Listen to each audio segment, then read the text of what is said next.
Bom dia, amigos queridos. Um dia de muita paz, um dia de muita alegria, de saúde, de serenidade e de boas reflexões para o nosso caminhar. Agradecemos sempre a Deus pela oportunidade bendita da vida, onde vamos construindo condições de compreender o reino de Deus em nossas vidas. Contando sempre com o amparo da espiritualidade amiga que, através de intuições, bons conselhos, nos fazem manter a reta, a linha, contrariando inúmeras vezes os nossos caprichos ainda tão infantis.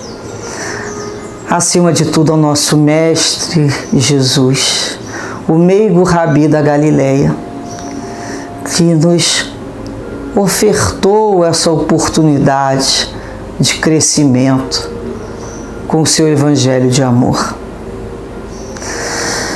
Agradecemos aos Espíritos que nos trazem as mensagens, em especial nessa nossa playlist, ao Espírito Emmanuel, que Deus o abençoe cada vez mais em sua caminhada, no seu progresso espiritual com muita luz sempre, ajudando tantos corações como o nosso, e ao médium tão amigo e dedicado, que nos deixou o fruto de inúmeros trabalhos, Chico Xavier.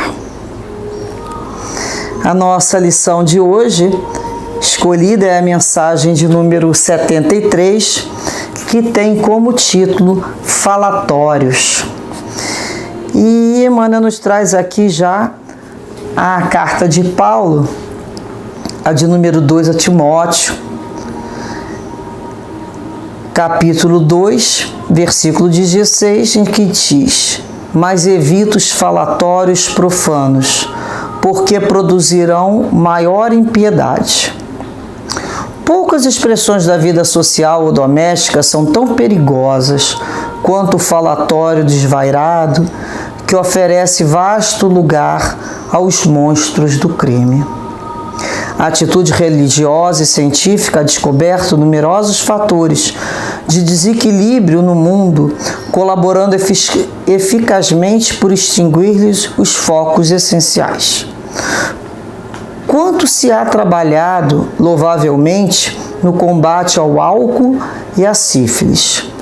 Ninguém lhes contesta a influência destruidora. Arruinam coletividades, estragam saúde, deprimem o caráter. Não nos esqueçamos, porém, do falatório maligno, que sempre forma em derredor imensa família de elementos enfermiços ou aviltantes, a afeição de vermes letais, que proliferam no silêncio e operam nas sombras. Raros meditam nisto. Não será, porventura, o verbo desregrado, o pai da calúnia, da maledicência, do mexerico, da leviandade e da perturbação? Deus criou a palavra, o homem engendrou o falatório. A palavra digna infunde consolação e vida.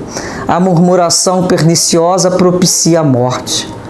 Quantos inimigos da paz do homem se aproveitam do vozerio insensato para cumprirem criminosos desejos? Se o álcool embriaga os viciosos, aniquilando-lhes as energias, que dizer da língua transviada do bem, que destrói vigorosas sementeiras de felicidade e sabedoria, amor e paz?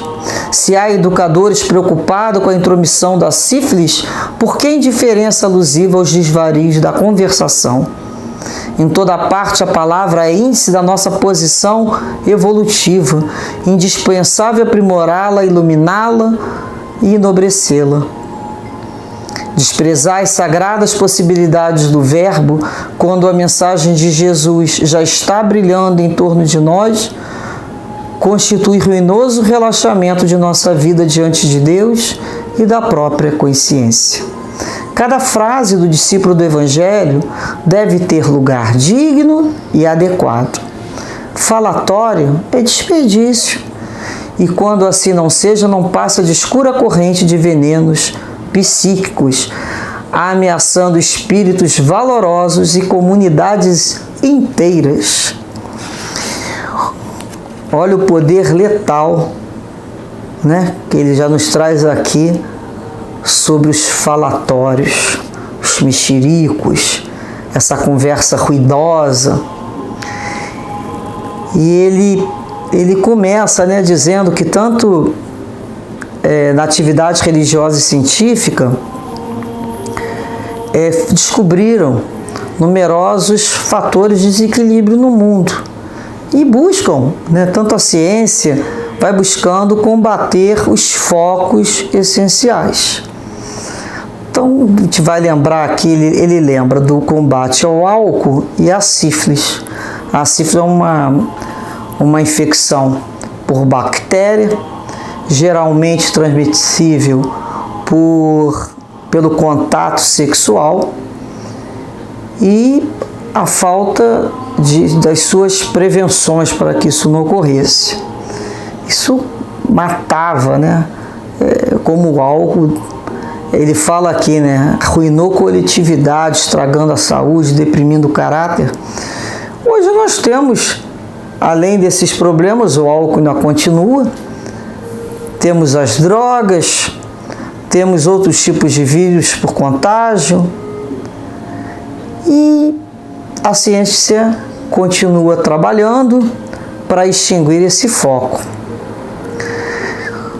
E ele fala porque geralmente a gente comenta, né, do contato sexual que pegou a doença A, doença B, doença X, o outro que não se preveniu em casa e pegou não sei o quê, por vício, né, a tuberculose, por contatos em determinados lugares, enfim. E aqui a gente vai falando de vícios, só que a gente esquece aqui que o falatório maligno, ele é tanto enfermiço como um vício. Ele é um comportamento enfermiço, aviltante, à afeição da verdade, que proliferam, né? São agentes letais, podemos dizer assim, que operam nas sombras, até no meio de silêncio. Então, que a gente deve ter cuidado. Então, a gente tem cuidado, né, na nossa casa, nas nossas asepsias, na nossa higiene individual. Hoje, com a questão da Covid, a gente relava a mão, taca álcool em tudo. A gente não tem todos esses cuidados. Ou cuidado para não cair na gama de um vício indesejável, porque depois, para se livrar do vício, é muito difícil. Então, a gente vai procurando, né, extinguir tudo isso. Hoje em dia, temos uma educação nas escolas, os professores ensinam muito. A prevenção, né, das doenças sexualmente transmissíveis, isso é falado claramente hoje nas famílias. Antigamente ainda era algum tabu, não se comentava. Hoje isso é trazido de uma forma bem clara. Aí a gente vai falar lá do vício do outro, esquecendo que nós podemos ter um outro vício que se chama o vício da língua mal educada, o vício da língua aonde o verbo não é santificante. É aquele verbo desregrado, o pai da calúnia, da maledicência, do mexerico, da perturbação, não é mesmo? Às vezes a gente esquece disso. E ele fala, Deus criou o verbo, a palavra, e o homem engendrou o falatório. Né? Deus ensinou a palavra para nos comunicarmos. Qual o objetivo? Qual a finalidade de toda a criação que vem de Deus? Se Deus é amor, Deus é justiça, é que tudo concorra para o bem. Que a nossa fala seja uma fala de amor, de bem, de justiça, de verdade. Por isso sabemos, quando não temos nada de bom a dizer, é melhor a gente se calar. Pelo menos a gente já está se calando. Muitas vezes estávamos numa rodinha, num grupo de pessoas, e o que se faz naquilo ali? Lembra de alguém que está no grupo, que não está no grupo, e coloca a pessoa ali na berlinda, o nome dela, né? Porque ela não está presente. coloca o nome da Berlinda como se ela fosse um petisco para alegrar ali o almoço, o encontro, o jantar, e começa a cravar preguinho nela. Sabia que ela fez isso? Tac. Sabia disso? Ih, eu fiquei sabendo que fulana, tac. Ah, cansou. Ninguém mais tem nenhuma coisa para falar dessa pessoa, não? Vamos mudar a pessoa. Ah, me lembrei de Cicrano. Você lembra de fulano? Lembro. Taca ele na mesa, bota ele no pratinho, igual aqueles palitinhos de pegar azeitona, e vamos ali como se fosse um aperitivo. A noite toda, mudando ali. Quando acaba aquele aperitivo, bota lá outro aperitivo. Por que isso? Por que se faz isso?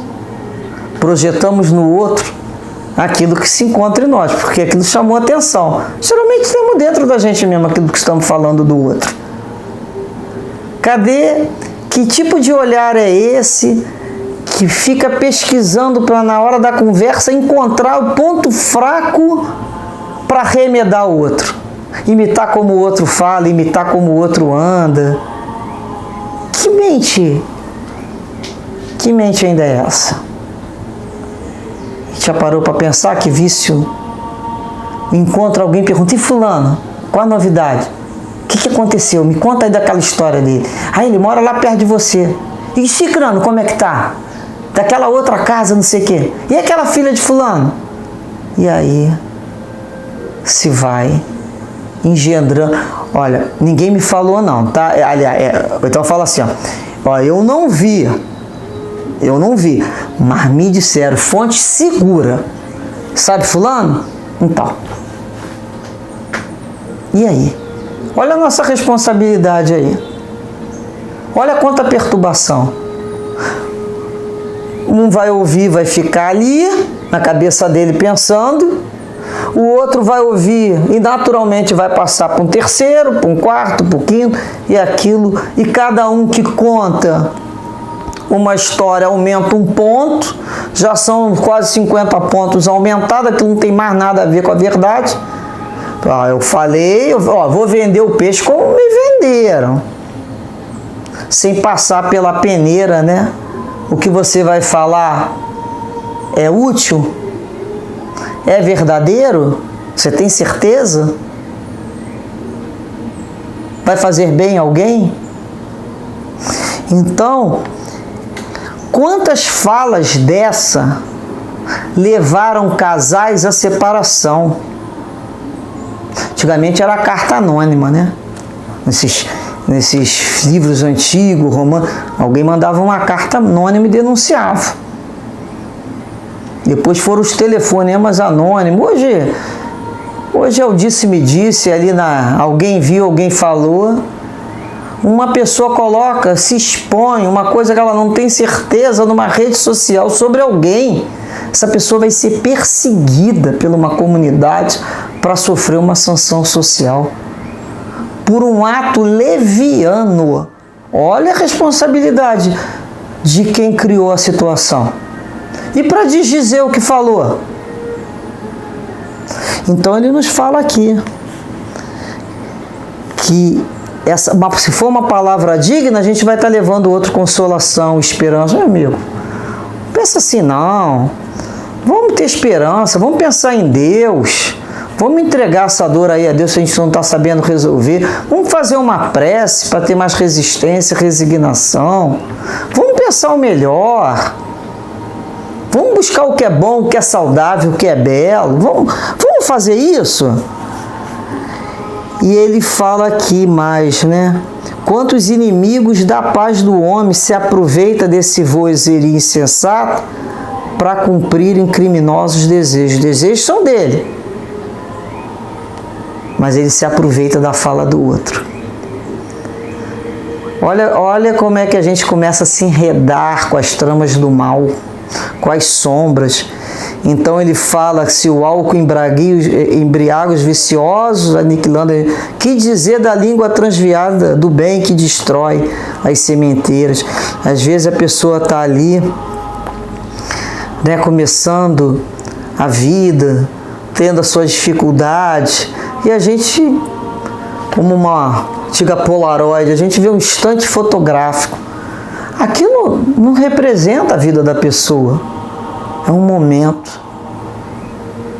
É o famoso estar. Ela não é aquilo ali. Nós pegamos um lance. Quantos lances nós só vimos um pedaço? Não temos a totalidade daquela história. E nem nos cabe ter.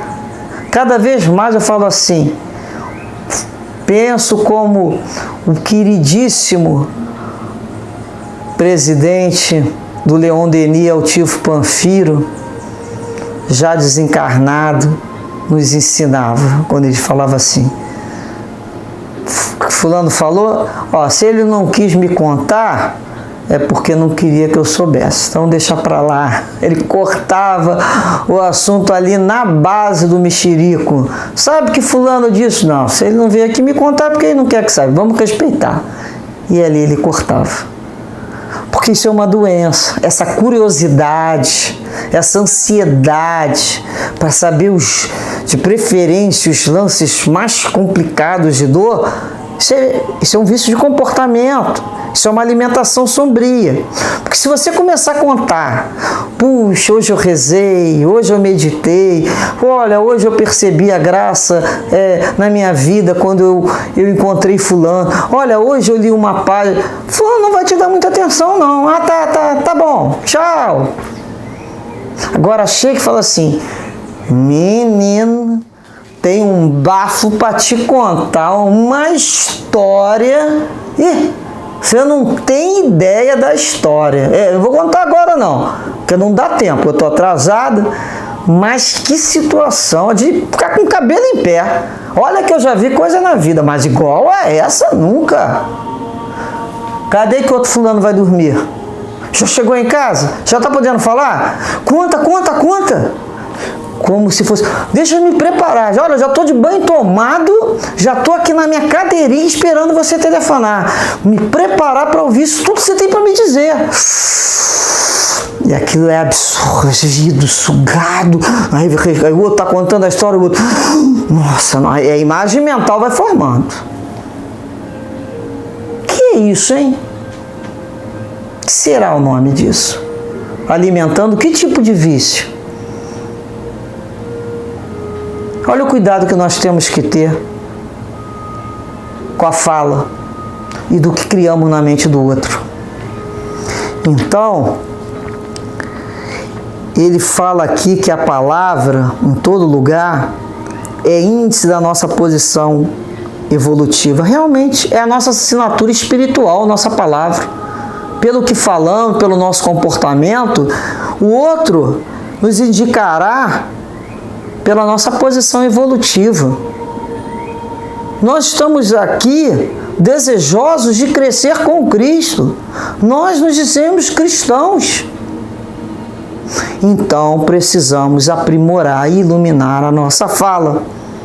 A gente não pode falar assim, então não vou falar mais nada. Não vou falar mais nada porque eu não posso fazer mal a alguém. Não se trata disso. De maneira nenhuma, nós precisamos aprender a falar, mas usar o verbo para o bem. Né? Jesus já está nessa luz em torno de nós, da nossa consciência. E cada frase nossa deve ter lugar digno e adequado. Vocês querem ver uma coisa? Muitas vezes a pessoa nos busca, até aqui nos comentários aqui do canal, aqui nessa parte aqui dos comentários. E ela é desejosa de começar a falar. Quando eu sinto que o assunto não diz respeito aos outros, que às vezes aquilo ali é uma coisa, é uma pergunta, que vai ser útil a resposta para outros. Não é mesmo? Mas quando o assunto é muito particular, trata da dignidade dela pessoal, da vida pessoal, eu peço que escreva para o e-mail. Porque o e-mail sou eu e ela ali trocando aquela conversa. Dentro das minhas possibilidades eu vou respondendo, lógico. Porque O mundo hoje, ninguém mais vai escrever a carta, selar, botar no correio, que isso já dava um trabalho. Até chegar só não sei quantos dias. Até responder era outro. Agora é rápido, só que não dá para responder nessa velocidade. O mundo ficou rápido para pedir, mas não é rápido para devolver essas respostas. Até porque são respostas que nós temos que tomar muito cuidado com o que vamos falar, porque não existe receita de bolo. Nós temos que primeiro blindar o nosso coração do mal, preencher ele com amor, com compreensão, para levar uma palavra de estímulo. Porque senão a nossa fala se torna uma fala assassina. Assassina da esperança do outro, assassina da alegria do outro, assassina da boa vontade do outro. Olha só como é que nós temos que tomar cuidado. Então, como vamos utilizar adequadamente, né, e dignamente? Então ele fala, olha, que o falatório é desperdício, realmente. E muitas vezes, quantas vezes o espírito se vê lá do outro lado, preso ao que ele falou.